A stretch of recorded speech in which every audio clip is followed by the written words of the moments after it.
Alrighty. Venture Brothers, Season 1, Episode 8, Midlife Chrysalis. Yes. And Eric fucking loved it. Oh. And I loved it from the before time, from the long, long ago, before it was cool to like this shit. So all the hipster doofuses that like it now, I don't mind, but I'm just like, hey, I was here before you guys. Right. And the thing that... So, I've probably said this before, but I was watching the whole season on Adult Swim. I was house sitting, and I'm like, okay, this is cool. This is funny. You know, Hank dresses like Scooby-Doo, Fred from Scooby-Doo. And, you know, you got Patrick Warburton, and, you know... Oh, and Brock Sampson. Yeah, and you got some good ones, but... so great. But this was the episode that sold me on it. Lock, stock, and barrel. There was no going back with the comment... inexplicably torn from the pages of Kafka. Oh my fucking God. Franz Kafka. A Franz Kafka reference in a cartoon show.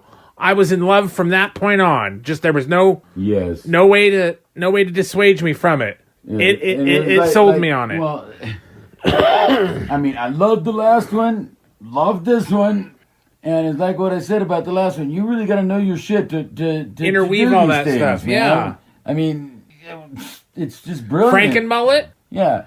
I mean, and I love parodies, and I love helmet hair, yeah. And I love things where they got, like, you know, plays on words and puns. And then you just about like the strip bar, Nightingales. And you brilliant. Just about pissed yourself when you heard she had more lines on her face than a mirror at Studio 54. Oh, dude, I almost fell out of my chair, man. That was funny as hell. So, oh yeah, this one, and I mean, it got a little blue. Oh, it did. The Monarch was full blown playing with himself. Oh my gosh! Okay. And Professor Girlfriend walked in on him. Dr. Girlfriend. No, Dr. Girlfriend. It wasn't Dr. Girlfriend. It was just one of the drones. One of the henchmen. Oh, did he heat her up before she walked in? Yeah, and then she didn't. Okay.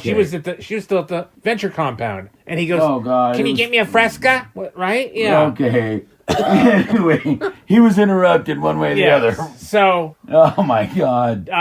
The Monarch, in his many plans to get rid of Dr. Venture, gets Dr. Girlfriend to inject him with a genetic reorganizer or whatever. Basically turn him into a big moth. That was the plan. Big caterpillar, but then to a moth. And then he was, you know, he was building the chrysalis around himself by, you know, spewing the silk out of his mouth, puking. All the silk, and he was in a chrysalis and was going to presumably turn into a moth or a butterfly or whatever. And then it was going because the Monarch. But I know that because they say it later on that they were going to capture and have a moth, and he was the light and all. Yeah. They said it in way later seasons. But anyway. But no. So Dr. Girlfriend felt sorry for him. Goes in, you know, to seduce him. More or less,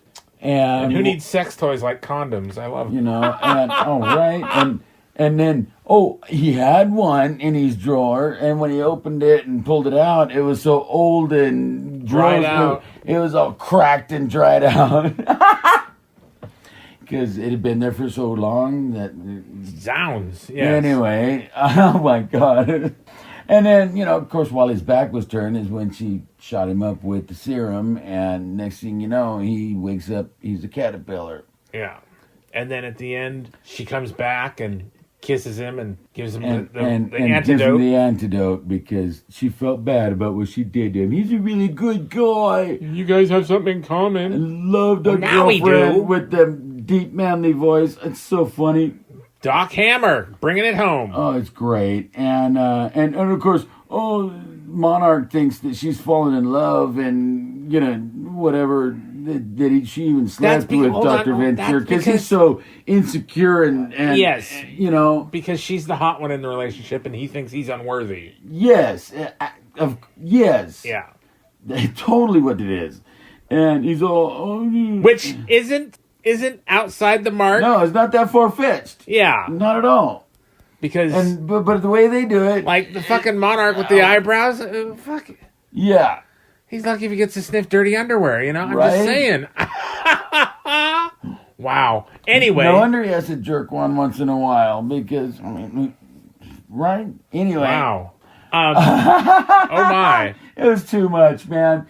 It was not too much. It was perfect. The episode rules. Yes. It really does. Oh man, it's so funny. They're really solidifying everything. The weakest one of the season is probably Ghost of the Sargasm.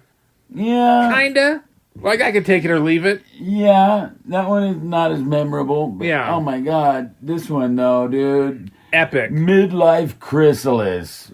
I just love the title. It's brilliant. If you haven't seen it, watch it. And if you have seen it, watch it again. Yeah. Because what I would do is every time every time I watch it, I see something new or because I didn't have Adult Swim. I was out in the hinterlands, but I would go and get the DVD set. Right. Every time I find a new DVD set, new season, I would start from the pilot and move, and then watch all the way through, and then go back to audio commentary. And well, you loaned them to me. That's the first time I seen them was when you loaned those season sets to me, and that was some time ago. But coming back and I remember some of them. Like I said, last week's and this week's especially. They're just great. It's so funny. All right, let us know what you think. Like, share, and subscribe.